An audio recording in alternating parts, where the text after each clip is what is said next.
ജാമ്യമില്ല വാറണ്ട. C സത്യനാഥനെ arrest ചെയ്യാൻ. അയ്യോ മോനെ. പ്രൈം ന്യൂസ് പത്രാധിപർ ജനാർദ്ദനെ തട്ടിക്കൊണ്ടുപോയി കൊലപ്പെടുത്താൻ ശ്രമിച്ചു എന്നതാണ് കുറ്റം. കഴിഞ്ഞ 4 ദിവസമായി നിന്നെ അന്വേഷിച്ചടക്കം ഞങ്ങള്. ഞാൻ വന്നോളാം. അതെന്തോ ഇടപാടാ? ലീവിലിരിക്കുന്ന പോലീസുകാരന് വേണ്ടി നിയമം മാറ്റി എഴുതാൻ പറ്റുമോ? അല്ലേലേ നിനക്ക് ചീത്തപ്പര. നടക്കടാ. കൈയെടുക്കടാ, ഇല്ലെങ്കിൽ എടുപ്പിക്കും.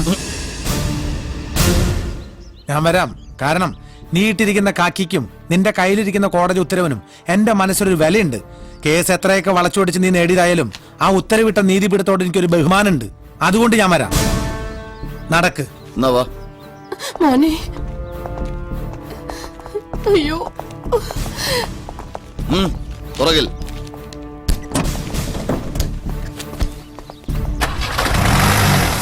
അയ്യോ എന്റെ മോൻ. മോളെ.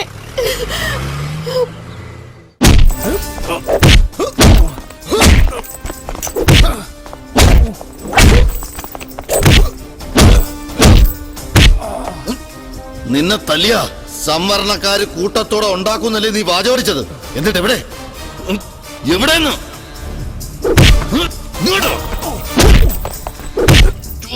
മറുപടി പറയടാ.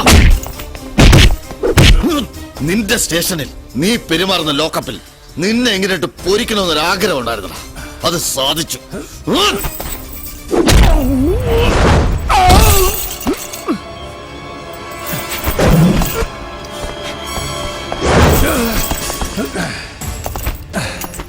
ഇങ്ങനെ കെട്ടിയിട്ട് തല്ലാൻ ഏത് മുകുന്ദം പോലീസിന് കഴിയും?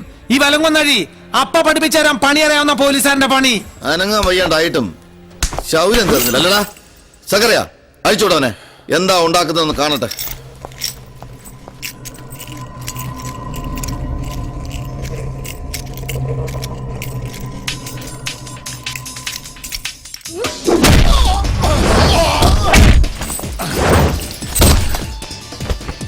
ആദ്യം കണ്ട അന്ന് തുടങ്ങിയതാ നിന്റെ ഈ സംവരണക്കാരെന്നുള്ള വിളി.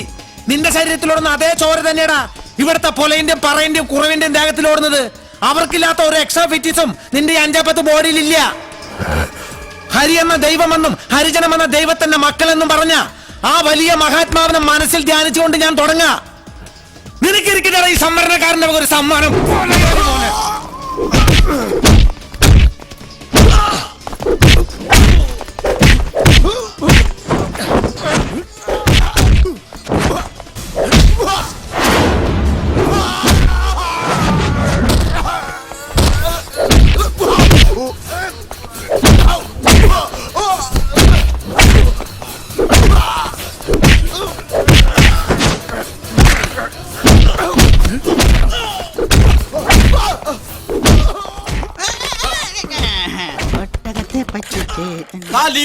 ഇന്ന് ജോയിൻ ചെയ്തു.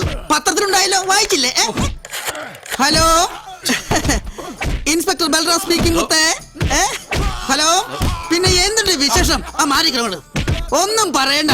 ഇവിടെ ഭയങ്കര ഇടി മഴയാ. അല്ല ഇടിവെട്ടും മഴയാ. അവിടെ എങ്ങനെ ഇടിയുണ്ടോ? അല്ല ഇടിവെട്ടും മഴയുണ്ടോ?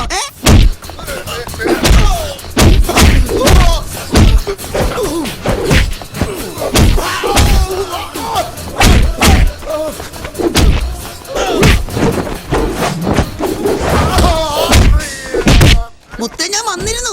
പക്ഷെ മതിലിന് പൊക്കം കൂടുതൽ കാരണം എനിക്ക് ചാടാൻ പറ്റില്ല. കാരണം എനിക്ക് പൊക്കം കുറവല്ലേ. അല്ലേ സത്യസാറ് വയലന്റ് ആയെന്ന് DSP വിളിച്ചു പറയണം. ആരാ ഫോണിൽ തന്നെ? എടോ, അതറിയാവുന്നതുകൊണ്ടാ ഈ സംഭാഷണം നിർത്താത്തത്. എടോ, കിട്ടേണ്ടവന് കിട്ടിക്കഴിഞ്ഞാലേ ഈ ഫോൺ കട്ടാവൂ. കേട്ടല്ലോ? പോലീസ് പൊട്ടനില്ലെന്ന് ആരാ പറഞ്ഞത്? ഇനി ഇടി കൊടുത്തിട്ട് അല്ല കണ്ടിട്ട് വരാം.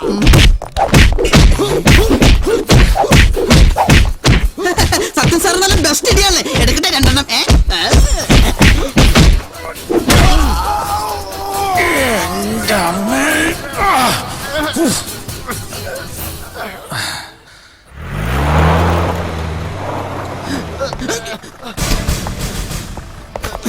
Constable Balram saluting sir.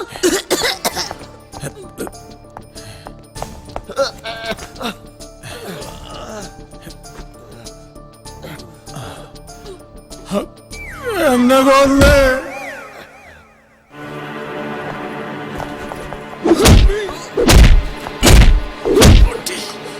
Stop it!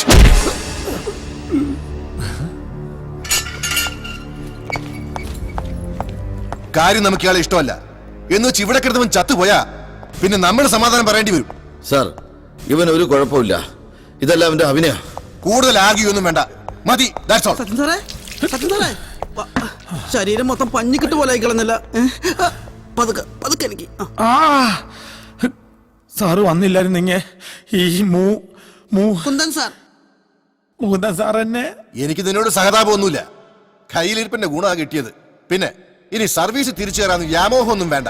വധശ്രമ കുറ്റം. ആ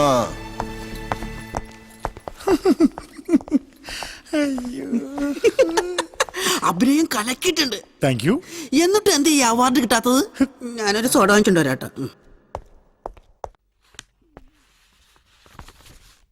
എനിക്കകത്തോട്ട് വരാമോ സാറന്മാരെ? യെസ്. സാർ, ഇയാളാ സത്യനെതിരെ പരാതി തന്നത്. ഒരബദ്ധം പറ്റിയതായിരുന്നു ആ പരാതി. ഞാനത് പിൻവലിക്കാൻ വന്നതാ. പിൻവലിക്കാനോ? അതെ സാറേ, കേസും വേണ്ട, ഒന്നും വേണ്ട. അങ്ങനെ നിങ്ങൾക്ക് തോന്നുമ്പോ കേസ് കൊടുക്കാനും പിൻവലിക്കാനും പോലീസ് എന്താ നിങ്ങളുടെ കളിപ്പിള്ളയോ? എനിക്ക് വേറെ ഒന്നും പറയാനില്ല. കേസ് പിൻവലിക്കണം. ഞാൻ വെറുതെ തന്ന പരാതിയാ. എന്നെ ആരും തല്ലിയിട്ടുമില്ല. പിന്നെ തന്റെ ദേഹത്ത് കാണുന്ന ഈ പരിക്കിളക്ക് എങ്ങനെ പറ്റിയതാണോ? അത് ഞാൻ ബാത്റൂമിലൊന്ന് തെന്നി വീണതാ. സാർ ഇത് വാങ്ങിയില്ല. അങ്ങോട്ട് വിട്. ഓ, തുറന്ന് വിടുറോ അയാളെ. സാർ,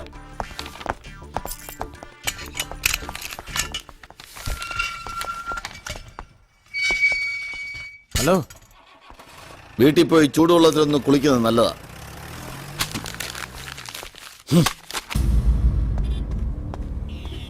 സത്യൻ, ഞാനാ ഇയാളെ കൊണ്ട് കേസ് പിൻവലിപ്പിച്ചത്. താങ്ക്സ്.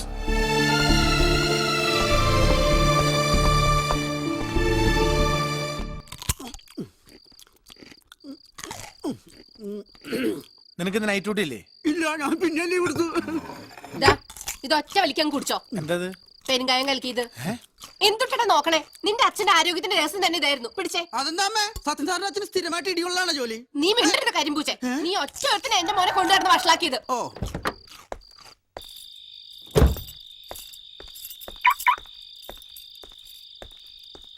സത്യനില്ലേ? ഉണ്ട്. വരൂ വരൂ. ഡാ, എടുക്കാനല്ലേ എവിടെ ഇടാനാ? ഇരിക്കൂ. സത്യനെ കുറിച്ച് തരകൻ സാർ എന്നോടെല്ലാം പറഞ്ഞു. ഡിപ്പാർട്ട്മെന്റിനുള്ളിൽ തന്നെ സത്യനെ കരിവാരി തേക്കാനും തരം താഴ്ത്താനുമായി ഒരു ലോബി പ്രവർത്തിക്കുന്നുണ്ടെന്ന്. അമ്മ വീട്ടിലൊരു അതിഥി വന്നിട്ട് നോക്കിയേക്കാ. നല്ലൊരു ചായ ഇട്ടിട്ട് വന്നേ. ഞാനത് മറന്നു. ചന്ദ്രൻ എന്റെ കസ്റ്റഡിയിലുണ്ട്. പക്ഷെ മേഡം വിചാരിച്ചതുപോലെ CBI തോൽപ്പിക്കാൻ വേണ്ടി അവനെ ഒളിപ്പിച്ചതല്ല ഞാൻ. കിരൺ കൊല്ലാനയച്ച ഗുണ്ടകളിൽ നിന്ന് രക്ഷിച്ചതാ ഞാൻ അയാളെ. പക്ഷെ അയാൾക്ക് അത് ഇപ്പോഴും വിശ്വാസമില്ല. കിരൺ കാണപ്പെട്ട ദൈവം അയാൾക്ക് ഇപ്പോഴും. നാളെ തന്നെ ഞാൻ അയാളെ മേഡത്തിന് മുമ്പിൽ ഹാജരാക്കാം. I have enough evidences against you. So tell me, അന്ന് രാത്രി എന്താ സംഭവിച്ചത്? ജനാർദ്ദനൻ സാറും ഞാനും കൂടി അവിടെ ചെന്നപ്പോ കണ്ടത് ചോരയിൽ കുളിച്ചു കിടക്കുന്ന ആ ചെറുപ്പക്കാരനെയായിരുന്നു. അത് കണ്ട ഉടനെ സാറ് പുറത്തേക്ക് ഓടി. പക്ഷേ ഞാൻ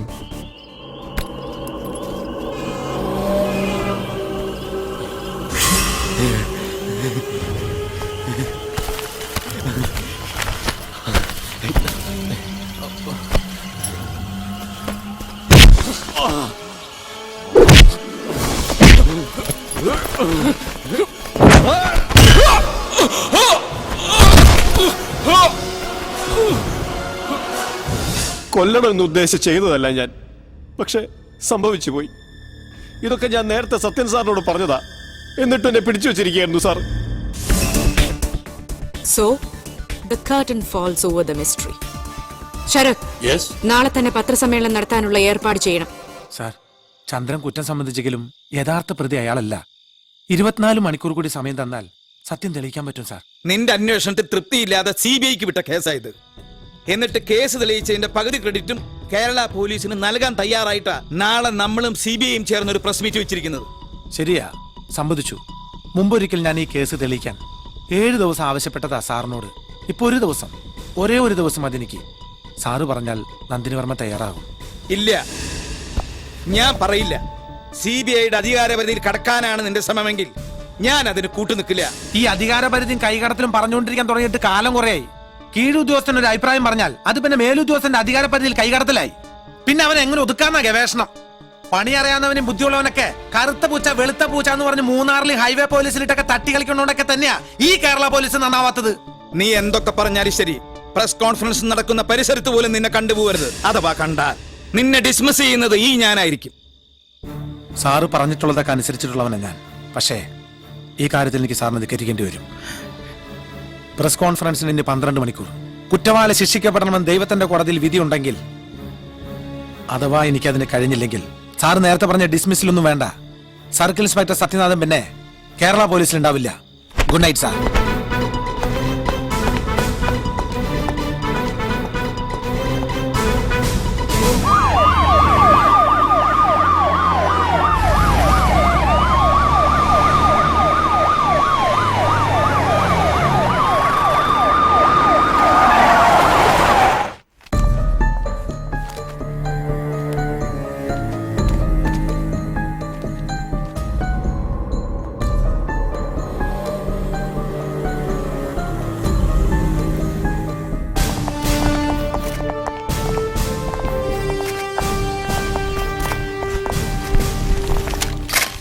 തികച്ചും അപൂർവമായ ഒരു മുഹൂർത്തത്തിലാണ് നാം ഇന്നിവിടെ സാക്ഷ്യം വഹിക്കുന്നത്. ഏറെ സെൻസേഷൻ ഉണ്ടാക്കിയ വിമൽ റോയ് വധക്കേസ് അതിന്റെ പരിസമാപ്തിയിൽ എത്തുന്നു എന്നത് മാത്രമല്ല അതിന്റെ കാരണം. കേരള പോലീസും CBIയും പരസ്പരം കൈകോർത്ത് പിടിച്ചിട്ടാണ് ഈ നേട്ടം കരസ്ഥമാക്കിയത് എന്നതാണ്. കൂടുതൽ വിവരങ്ങൾ CBI ഓഫീസർ നന്ദിനി വർമ്മ തന്നെ പറയട്ടെ. Thank you sir. പ്രതികളിൽ ഒരാളായ സഞ്ജനയെ കേരള പോലീസ് നേരത്തെ തന്നെ കണ്ടെത്തിയിരുന്നു. കേരള പോലീസിന്റെ നിഗമനങ്ങളെ പിന്തുടർന്നു തന്നെയാണ് ഞാൻ യഥാർത്ഥ പ്രതിയെ കണ്ടെത്തിയത്. തുടക്കത്തിൽ ഈ കേസ് അന്വേഷിച്ച സത്യനാഥനെയും ഞാനിവിടെ പ്രതീക്ഷിച്ചെങ്കിലും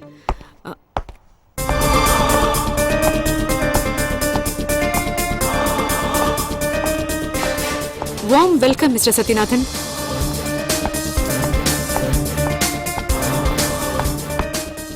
മാഡം, ഈ പ്രസ് മീറ്റിംഗ് ഒന്ന് നിർത്തിവെക്കണം. നിർത്തിവെക്കാനോ? എന്തിന്? ഈ കേസ് സംബന്ധമായ ചില കാര്യങ്ങൾ എനിക്ക് മാഡത്തോട് സംസാരിക്കാനുണ്ട്. ഇങ്ങോട്ട് വരരുതെന്ന് ഞാൻ ഇന്നലെ വാൺ ചെയ്തതാ. ഇല്ലാ കഥകളും പറഞ്ഞ് ഷൈൻ ചെയ്യാനാണ് ഉദ്ദേശമെങ്കിൽ അത് നടക്കില്ല. Please quit the place. Shine ചെയ്യാനായിരുന്നെങ്കിൽ ഈ പത്രസമ്മേളനം ഒരു ദിവസത്തേക്ക് മാറ്റിവെക്കണമെന്ന് സാറിനോടും മാഡത്തിനോട് റിക്വസ്റ്റ് ചെയ്യേണ്ട ആവശ്യമില്ലായിരുന്നു എനിക്ക്. അല്ലെങ്കിൽ മറ്റേതെങ്കിലും ഹാൾ ബുക്ക് ചെയ്ത് എനിക്ക് നടത്താമായിരുന്നു ഇതുപോലൊരു പത്രസമ്മേളനം. ഈ വൈകിയ വേളയിലെങ്കിലും എനിക്ക് പറയാനുള്ളത് കേൾക്കാൻ തയ്യാറായില്ലെങ്കിൽ ഇതെന്റെ രാജിക്കത്ത. ഇത് സ്വീകരിക്കാം സാർ. വേണ്ട സർ. സത്യനാഥിന് പറയാനുള്ളത് എന്താന്ന് വെച്ചാൽ അയാൾ പറയട്ടെ. മാഡം, ഈ പ്രസ് മീറ്റ് നോ പ്രോബ്ലം. എന്തായാലും നിങ്ങൾക്ക് പറയാനുള്ളതും ഈ കേസ് സംബന്ധിച്ച കാര്യമാണല്ലോ. മീഡിയയും അറിയട്ടെ അത്. ഇനി യാതൊരു കഴമ്പുമില്ലാത്ത കാര്യങ്ങളാണ് നിങ്ങൾ പറയുന്നതെങ്കിൽ ലോകം മുഴുവൻ ലൈവായി കാണട്ടെ. നിങ്ങൾ കേരള പോലീസിന്റെ കഴിവുകേട്. Thank you madam. പൂർവ്വകാമുകനെ സഞ്ജന കുത്തിവീഴ്ത്തിയത് ഭാരത സ്ത്രീയുടെ ഭാവശുദ്ധി സംരക്ഷിക്കാനൊന്നും ആയിരുന്നില്ല. വെള്ളിത്തിരയ്ക്ക് പിന്നിലെ ഗ്ലാമറും പ്രശസ്തിയും നിലനിർത്താനായിരുന്നു. ശരിയല്ലേ?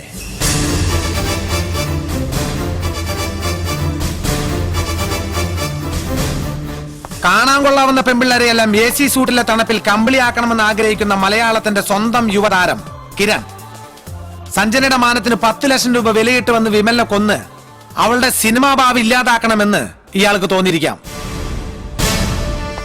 സ്വന്തം നേട്ടങ്ങൾക്കായി ഭാര്യയെയും പെങ്ങളെയും അമ്മയെയും വരെ കൂട്ടിക്കൊടുത്തിട്ട് കിരണന്റെ സകല അവയവവും കഴുകി വെള്ളം കുടിക്കാൻ മടിയില്ലാത്ത ഈ ജനാർദ്ദനും ചെയ്തിട്ടുണ്ടാവാം ഈ മർഡർ.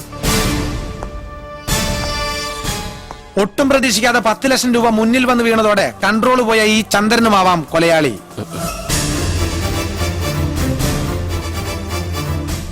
മാഡത്തിന്റെ കണ്ടെത്തലുകളും തെറ്റില്ല, എല്ലാം ശരി തന്നെ.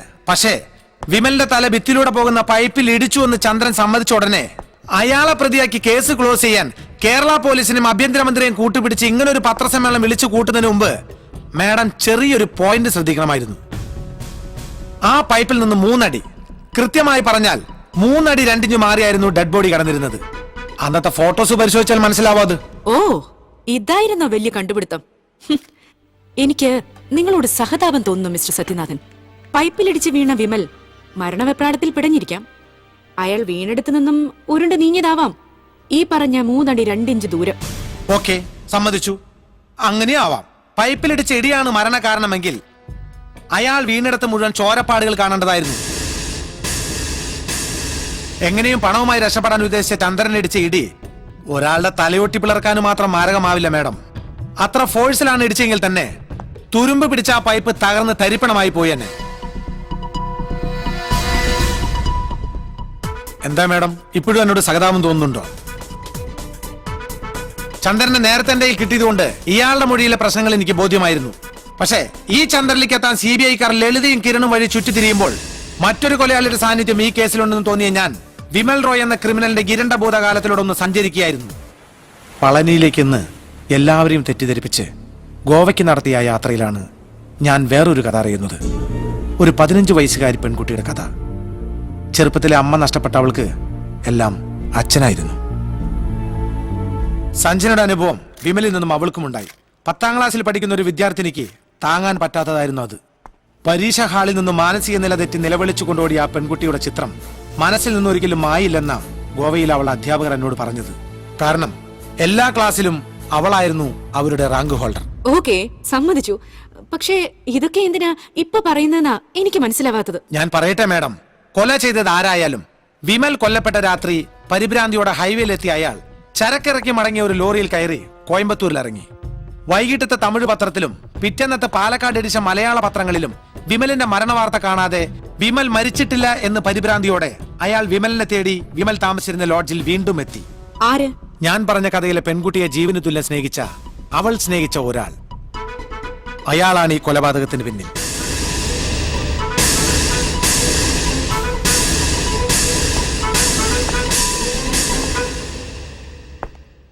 സഞ്ജനയ്ക്ക് അറിയാം അവളെ. ആ കുട്ടിയുടെ പേര് സുനൈന എന്നാണ്. സഞ്ജനയുടെ അച്ഛനും അമ്മയും ആ മോൾ ഒരുപാട് സ്നേഹിച്ചിരുന്നല്ലേ? പറ ഉസ്മാനെ, നിങ്ങളും സ്നേഹിച്ചിരുന്നില്ലേ സുനൈനെ? പഠിപ്പിച്ച് വലിയ ഡോക്ടറാക്കണമെന്ന് കരുതി വളർത്തിയ നിങ്ങളുടെ സ്വന്തം മകളെ നിഷേധിക്കാൻ ശ്രമിക്കണ്ട.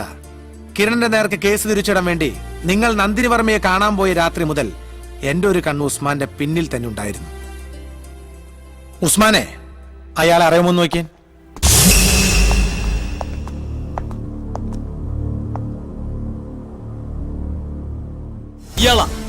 ഇയാളാ 2 തവണയും വിമൽ അന്വേഷിച്ച് ലോഡ്ജിൽ വന്നത്.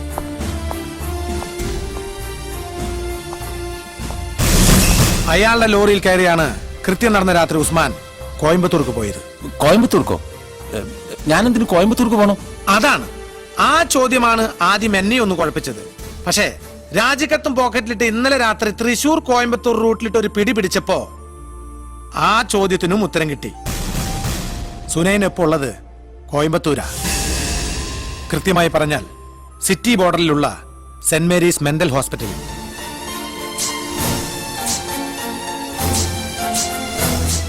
വിമലിനെ വകവരുത്തിയ ശേഷം കോയമ്പത്തൂരിലെ ഹോസ്പിറ്റലിലെത്തിയ നിങ്ങൾ മകളോടുള്ള കടമ നിർവഹിച്ച സംതൃപ്തിയോടെ അവിടെ മധുരം വിതരണം ചെയ്തു. ഒരു പകൽ മുഴുവൻ മകളോടൊപ്പം ചെലവഴിച്ചു. അതിനും തെളിവുണ്ട് ഉസ്മാനിക്ക. ദാ നോക്ക്.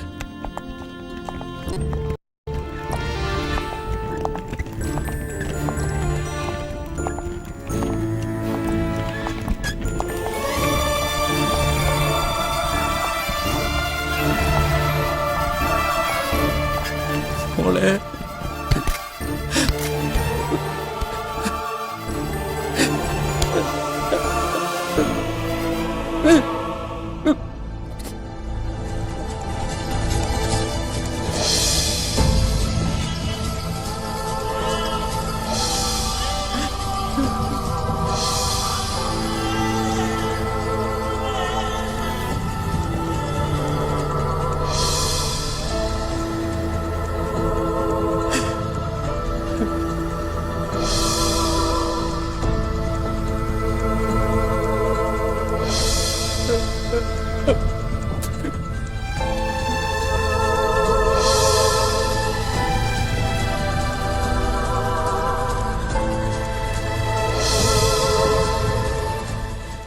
ഡോക്ടറാകാൻ വേണ്ടി കഷ്ടപ്പെട്ട് പഠിച്ചു വളർന്ന എന്റെ കുഞ്ഞിന്റെ അവസ്ഥ കണ്ടോ സാറുമാരെ?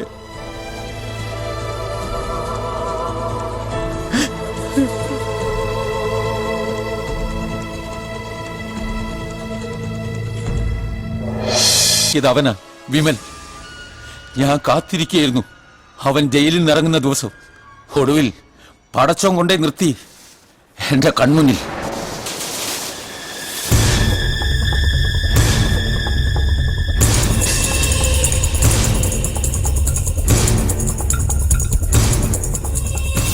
എൻ്റെ മൂത്ത മോളായി തന്നെ ഞാൻ കരുതുന്ന ലീലയെ കൂടുതൽ കുഴപ്പത്തിലാക്കുന്നതിന് മുമ്പ് അവൻ്റെ കഥ കഴിക്കണം.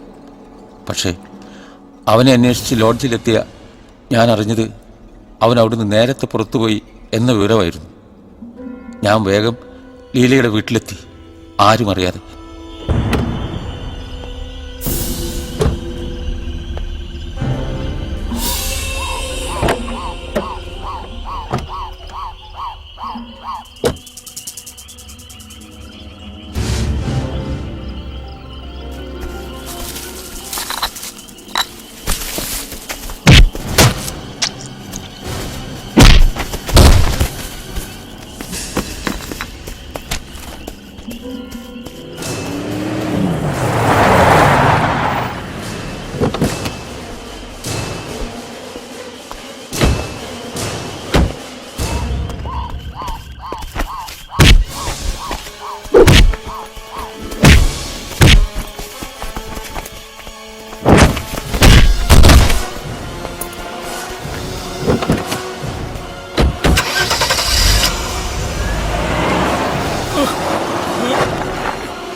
കൊന്നു ഞാൻ. ഒരു ബാപ്പയും എന്നെ പോലെ ഇനി വേദനിക്കാതിരിക്കാൻ കൊന്നു ഞാൻ.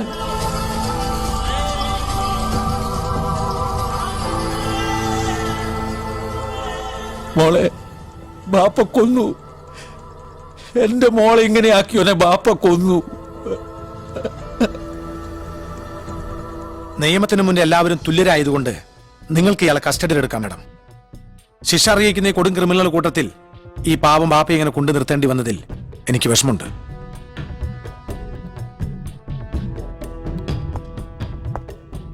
ഉസ്മാനിക്ക,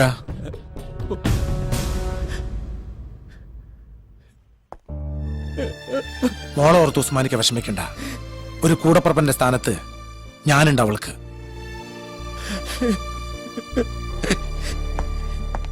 മിസ്റ്റർ സത്യനാഥൻ,